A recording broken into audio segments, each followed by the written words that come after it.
monsieur, bonsoir et bienvenue au 19h de ce 1er mars au sommaire ce soir. Gros plan sur le complexe des moulins des Ibans, leader national de la production de farine et de semoule. Son unité de Biskra est ISO certifiée et peut donc exporter. En attendant, elle couvre une bonne partie des besoins du marché local.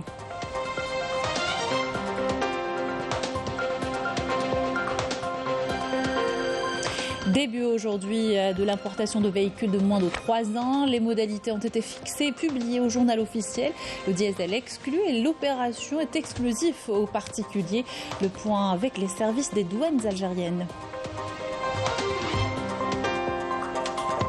Journée mondiale de la protection civile, l'occasion de rendre hommage à ce corps qui s'est illustré dernièrement en Turquie et en Syrie. Zoom également sur le GRIMP, le groupe d'intervention milieu périlleux. Mostaganem s'est doté de sa propre unité.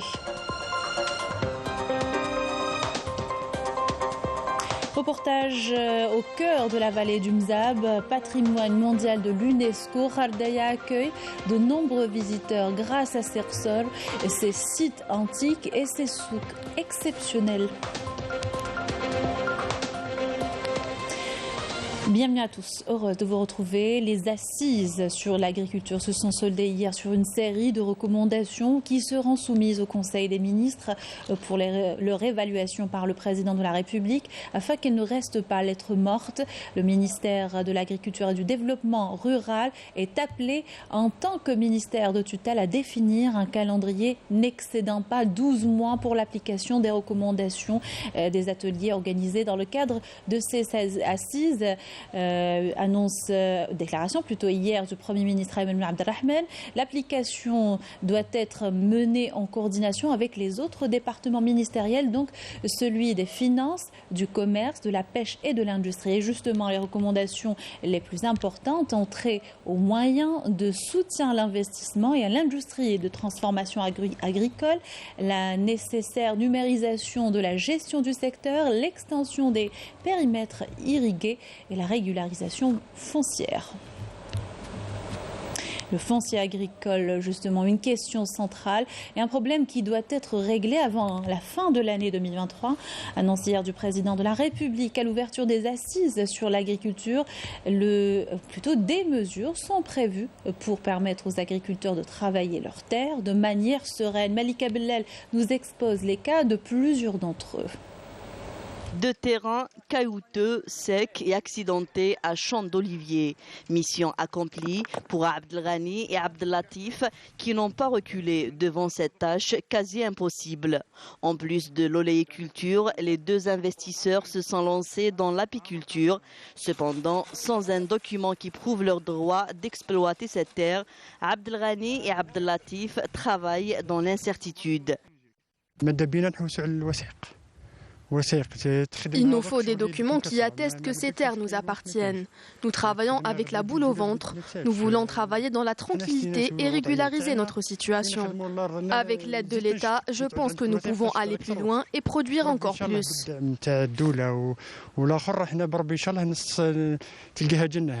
Wael est chirurgien dentiste. Amoureux de la terre, il a décidé de se lancer avec son père dans l'exploitation d'une terre en jachère.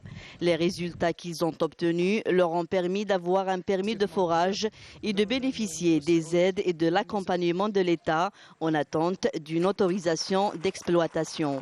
L'obtention de ce document va nous permettre de développer encore plus notre activité en nous lançant dans l'arboriculture, d'élargir la superficie cultivée et de pouvoir installer un système d'irrigation goutte à goutte.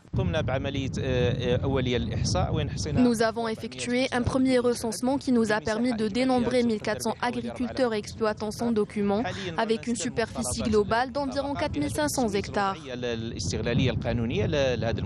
Nabil, agriculteur à Shilroum Laïd, a investi dans la filière des céréales d'hiver sur des terres relevant du domaine de l'État. Aujourd'hui, l'agriculteur cherche à obtenir obtenir un contrat d'excellence. Nous voudrions obtenir un document qui nous permettra d'élargir notre activité pour construire par exemple des hangars ou faire de l'élevage et bénéficier de crédits bancaires. Selon les responsables du secteur, la priorité cette année sera donnée à la mise en place d'un plan d'action pour l'organisation de l'exploitation du foncier agricole en général et du foncier agricole relevant du domaine d'État en particulier. Et le matériel également abordé lors des assises de l'agriculture. L'entreprise nationale de construction de matériel agricole de Sidi Bel Abbès produit plus de 1000 moissonneuses batteuses par an et a décidé d'augmenter sa capacité de production avec un taux d'intégration intéressant. Elle vise à répondre de manière satisfaisante à la demande du marché local. Yamina Saïchi. Adopter un modèle de développement durable pour l'agriculture est devenu une nécessité afin de relever le défi de la sécurité alimentaire.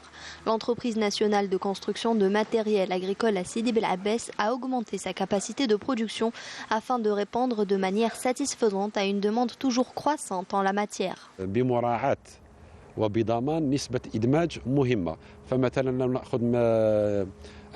Notre production a sensiblement augmenté avec un taux d'intégration assez important. Les semoirs, par exemple, sont construits chez nous avec un taux d'intégration de 60%. Les compacteurs ont atteint un taux d'intégration de 75%. Des résultats satisfaisants qui nous ont évité d'importer ces équipements agricoles. Les devises à l'étranger. Le contrôle de la chaîne de production passe obligatoirement par le transfert de technologies à travers des partenariats avec des entreprises étrangères. La collaboration avec des entreprises portugaises et finlandaises spécialisées dans la construction de matériel agricole a permis d'enregistrer de bons résultats. Nous mettons sur le marché national près de 800 machines de différentes catégories et pour différents usages. Nous avons commencé avec 20 modèles d'engins agricoles. Aujourd'hui, nous sommes à 30 machines agricoles équipées de technologies modernes. Notre capacité de production est de 1000 moissonneuses batteuses par an. Avec un taux d'intégration de 70%, nous espérons atteindre les 73% d'intégration en 2023. Réduire la facture des importations de ces équipements permettra à terme de renflouer les caisses du trésor public, mais aussi de développer le secteur de l'agriculture. Au plan sur le complexe Les Moulins des Ibans situé à Al-Qantara dans la wilaya de Biskra. Il produit 2200 quintaux de farine panifiable et 1800 quintaux de semoule par jour. Le leader national de la production de cette filière, son unité de Biskra a la particularité de détenir des certifications ISO lui permettant d'exporter. Ceci n'est pas à l'ordre du jour puisque la priorité est de répondre aux besoins du marché local. Reportage de Nakhla Al-Arbi. Sur les 6 existants, il est le seul à détenir 3 certifications ISO. Pour tourner à plein régime, cet important et imposant complexe situé à Al-Qantara s'approvisionne auprès de la CCLS, qui est la coopérative des céréales et légumes secs de Biskra, donc auprès des unités affiliées à l'OAIC. Les quantités produites dépendent des capacités de ces moulins et minoteries, lesquels ont été rénovés dans l'objectif justement d'améliorer la production et ainsi satisfaire les besoins de la population au niveau de cette wilaya. On a participé à les foires au sud, à Tamarrast. On a eu un avis favorable pour l'exportation de nos produits. Donc, on a mis le contrainte le prix administré qui est on achète le blé au prix coton, on peut exporter le produit. Pour cette cause, on a la filiale céréales Les Ibans.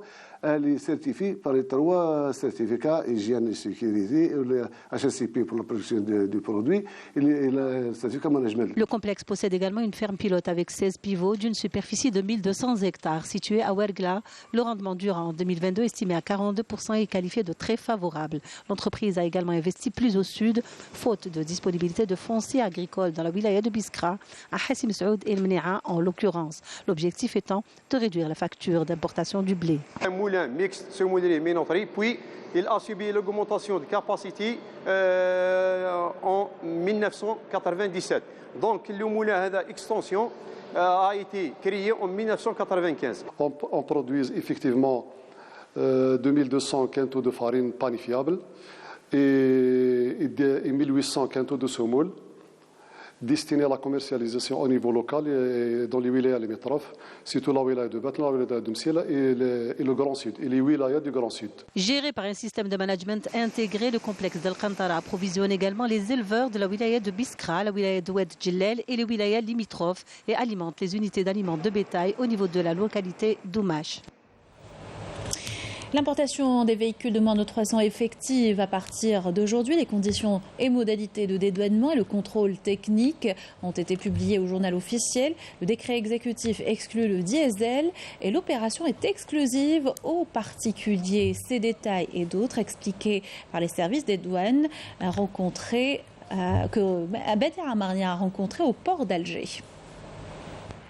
L'importation des véhicules de moins de 3 ans par les particuliers résidents est entrée en vigueur. Il est donc attendu dans les prochains jours l'entrée de ces voitures en Algérie. Les services des douanes ont établi une procédure de dédouanement des véhicules d'occasion qui arriveront au port. Les exonérations des taxes douanières peuvent atteindre 80%.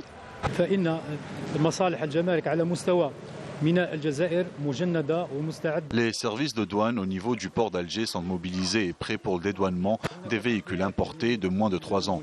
Des réductions importantes sont introduites sur les taxes. Elles atteindront 80% sur les véhicules électriques, 50% sur les véhicules essence ou essence électrique, dans les cylindrés sont moins ou égales à 1800 cm3 et de 20% pour celles dépassant les 1800 cm3. L'importation des véhicules de moins de 3 ans, rappelons-le, obéit à des conditions et des modalités de dédouanement et de contrôle fixées par un décret exécutif et publié au journal officiel. Un dossier est à fournir pour toute personne désirant introduire une voiture d'occasion.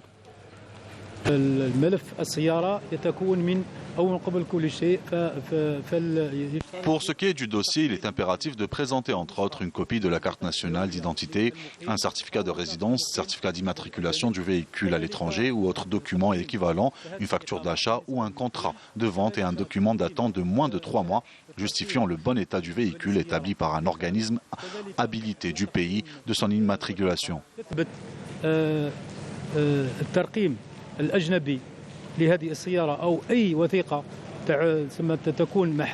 Les citoyens résidents rencontrés au port d'Alger ont exprimé leur satisfaction de pouvoir acquérir ces voitures d'occasion. Selon eux, cette démarche permettra entre autres de faire baisser les prix sur le marché d'automobiles d'occasion.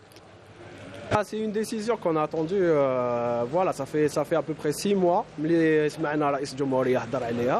On est très content, ماشي parce qu'on a داخلين دوكا ولا قدامكم, mais on va créer de la concurrence مع Fiat, ça va pas les laisser tout seuls sur le marché national et ça va diminuer un peu la pression sur le marché de l'auto en Algérie. Ils seront contents de pouvoir acheter un véhicule à un prix compétitif.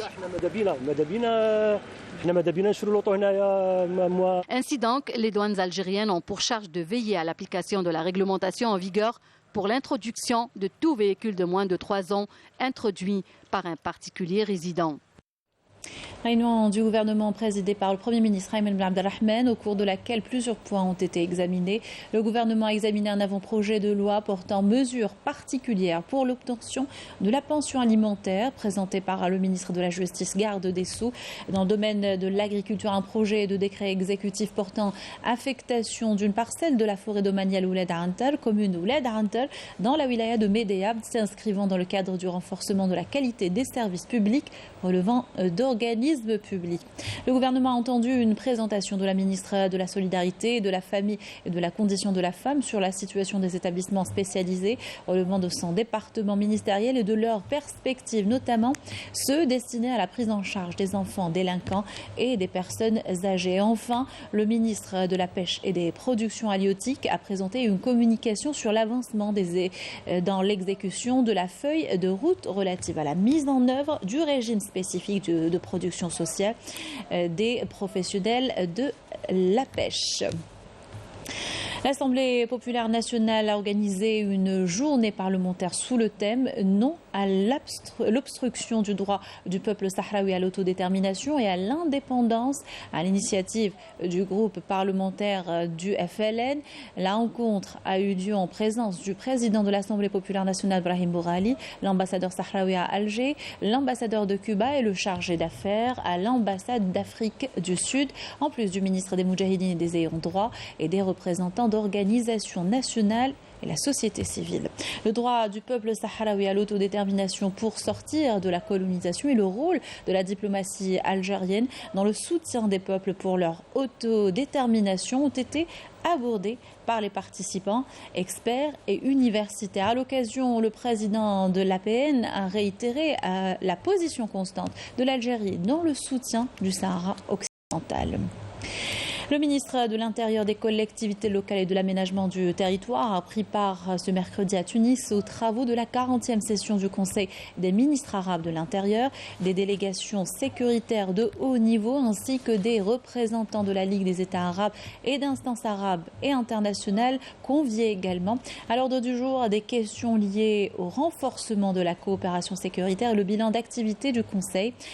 Brahim Merad a affirmé dans son allocution que le sommet arabe tenu le 1er novembre de l'année dernière à Alger a démontré l'attachement de l'Algérie à la préservation de l'union des pays arabes et du respect des chartes, conventions et protocoles relatifs à la préservation de la sécurité et de la stabilité commune. Cette session s'inscrit dans la même lignée, celle de permettre de faire face aux mutations que connaît le monde actuellement, a-t-il affirmé.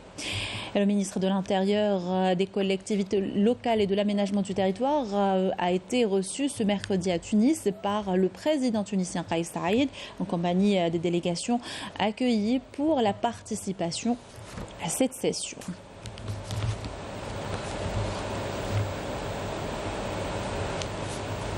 Et en marge des travaux du Conseil des ministres arabes, le ministre de l'Intérieur, des collectivités locales et de l'aménagement du territoire s'est entretenu avec son homologue tunisien Taoufir Sharafeddin. Les deux parties ont discuté du développement des relations bilatérales et plusieurs questions d'intérêt commun. Brahim Merad a également eu des entretiens avec le ministre de l'Intérieur de Djibouti, Saïd Nour Hassan, qui a relevé l'expérience algérienne dans divers domaines et secteurs. Journée mondiale de la protection civile, une journée célébrée en Algérie dans tout le territoire national à travers un riche programme, notamment des hommages, des compétitions sportives et culturelles, des portes ouvertes et des actions de sensibilisation organisées par la direction de la protection civile. Le slogan choisit cette année le rôle des technologies de l'information dans l'évaluation des risques. Celle-ci constitue une composante essentielle de tout système efficace de gestion des catastrophes. D'ailleurs, la direction de la protection civile a mis en place de nouveaux mécanismes afin de renforcer ses capacités opérationnelles et permettre d'améliorer la prévention des risques. Cette journée est l'occasion également de rendre hommage aux éléments de ce corps ils sont le plus souvent les premiers au chevet des victimes et les premiers à intervenir et à donner le meilleur d'eux-mêmes pour servir, plutôt pour sauver des vies. Et les éléments de la protection civile qui se sont illustrés dernièrement en Turquie et en Syrie, dévastés par un terrible tremblement de terre, ou encore lors de catastrophes naturelles survenues dans le pays, telles que le séisme de Boumerdès ou les inondations de Bab el-Oued, des équipes spécialisées capables d'intervenir dans des situations extrêmes, et ce grâce à un entraînement et des formations spécialisées. Yannis Saïd Belkacem nous en dit plus. Séisme, incendie, inondation, accidents domestiques ou de la circulation, les éléments de la protection civile algérienne sont toujours mobilisés pour assurer leur mission de sauvetage. Une mission noble qu'ils accomplissent parfois au péril de leur vie et ce dans le seul objectif de secourir leurs concitoyens lors des derniers incendies qui ont ravagé Tizi Ouzou, Béjaïa et Bouira. Ils étaient également là lors du séisme de Boumerdès, des inondations de Bab el-Oued ou encore celles de Ghardaya. Les équipes de la protection civile algérienne interviennent également dans le cadre de la solidarité internationale dans d'autres pays, comme ce fut le cas lors du dernier séisme qui a ébranlé la Turquie et la Syrie. Elles ont d'ailleurs été les premières à s'y rendre pour apporter aide et assistance aux sinistrés et extraire les victimes des décombres. Les éléments de la protection civile sont toujours en première ligne pendant et après la crise, qui gèrent de manière efficiente grâce à leur formation de qualité et des moyens dont ils disposent.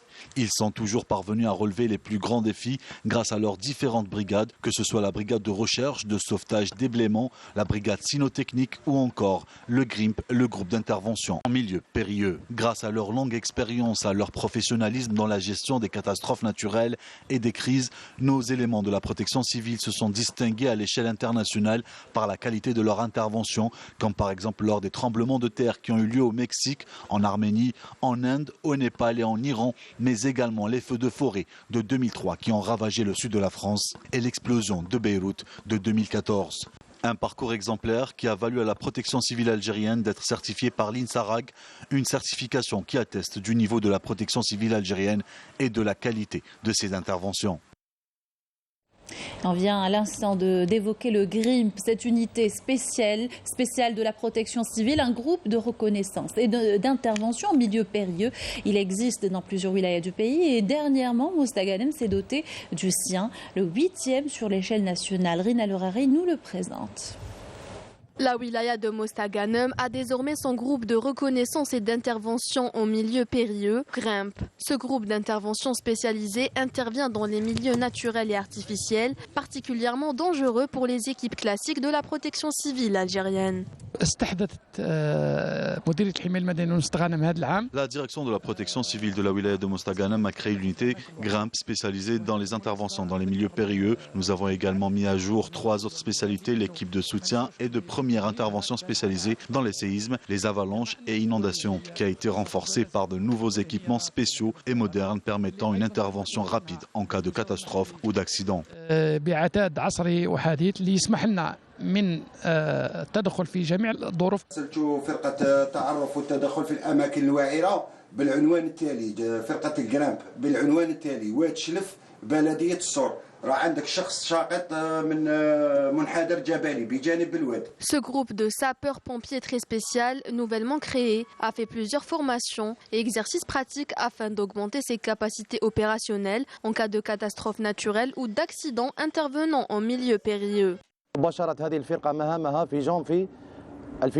Cette brigade a pris ses fonctions en janvier 2023 après avoir bénéficié d'une formation encadrée par des moniteurs et spécialistes dans ce domaine. Les membres du groupe ont reçu des cours théoriques et pratiques afin d'accomplir leurs tâches qui sont le sauvetage et le secours de victimes dans les zones difficiles d'accès. Catastrophes naturelles comme les inondations et glissements de terrain ou celles intervenant au milieu artificiel tels que l'effondrement des ponts, bâtiments et même les puits.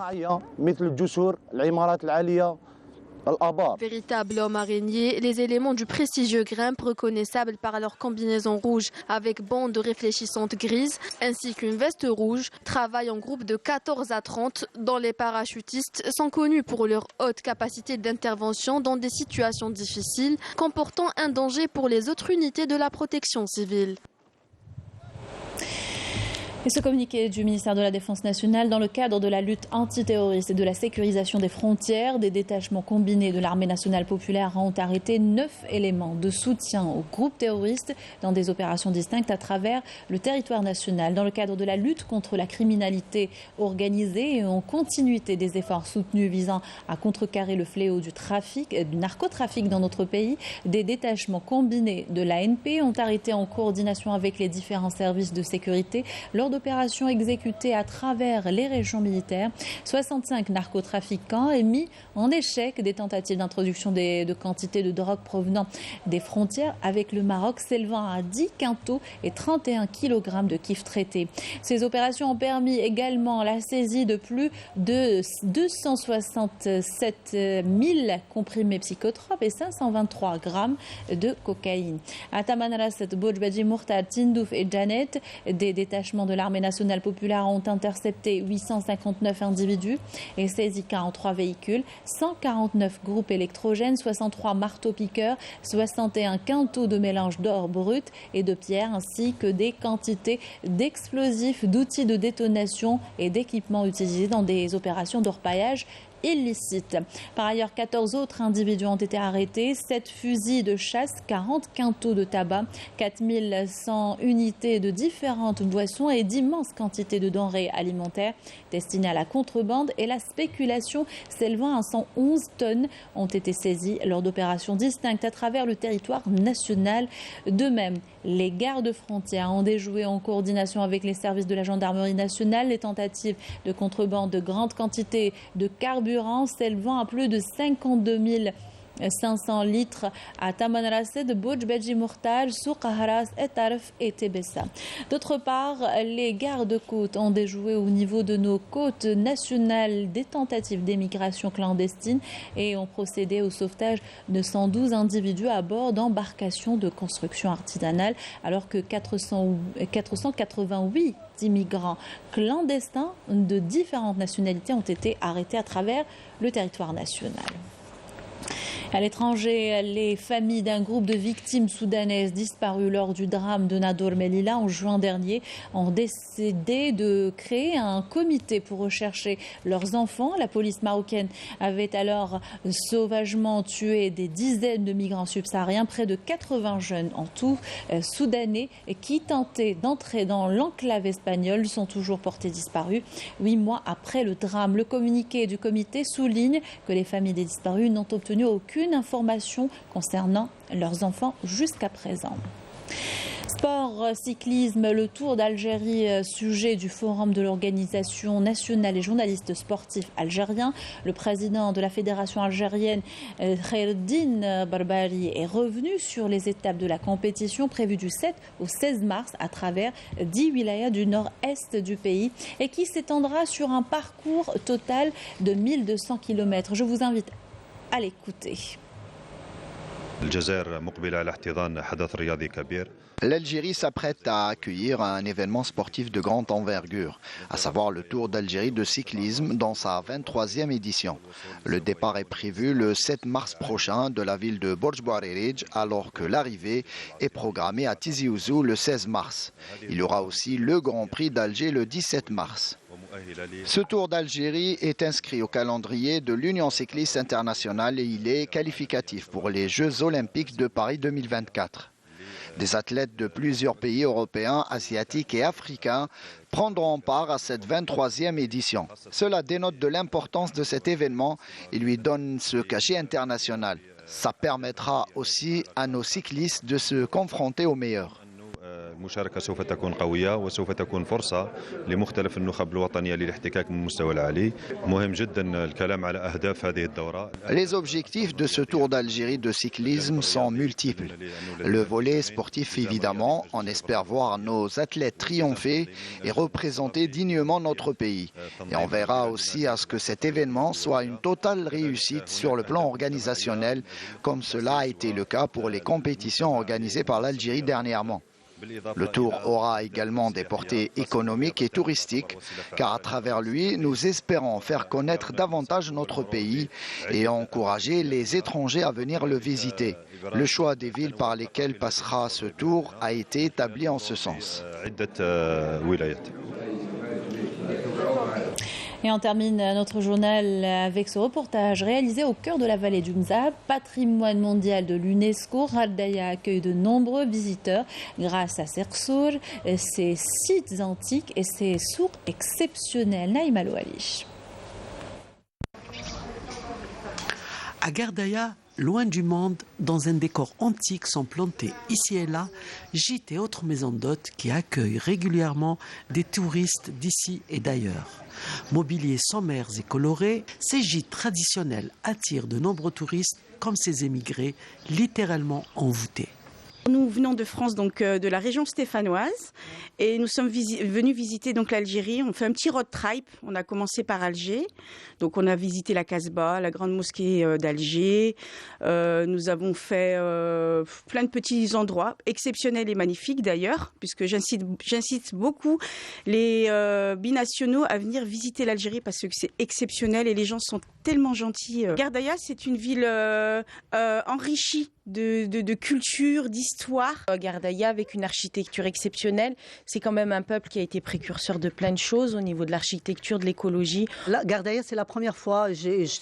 C'était mon rêve, c'est de faire le Sahara de l'Algérie. On m'en parle beaucoup parce que c'est le plus grand. Et bon, l'occasion s'est apprêtée avec mes deux filles que je remercie parce que c'est grâce à eux que je vois beaucoup de pays. Donc c'est magnifique. Ksor, Palmeraie, cité avec souk millénaire, la vallée du Mzab ne manque pas d'attractions. C'est la première fois et puis je suis émerveillé par toute l'architecture, par la décoration, par sa culture, par toute une image qui me tient à cœur, la préservation de la culture. Il y a beaucoup de gens qui viennent pour faire un séminaire. Après, ils reviennent avec leur famille pour bien voir, parce qu'ils s'intéressent beaucoup au mode de vie qu'on est en train de vivre là. Parce que c'est un mode de vie presque unique. Pas comme les grandes villes, chacun pour soi et le bon Dieu pour tous. Là, on vit une vie collective. Chacun fait attention à ses voisins, à leurs proches. Il y a un retour des touristes chaque fois. Et surtout, ils ramènent leur famille. La plupart même des Français, des Espagnols, des Italiens. Cette année, on a eu beaucoup d'Américains.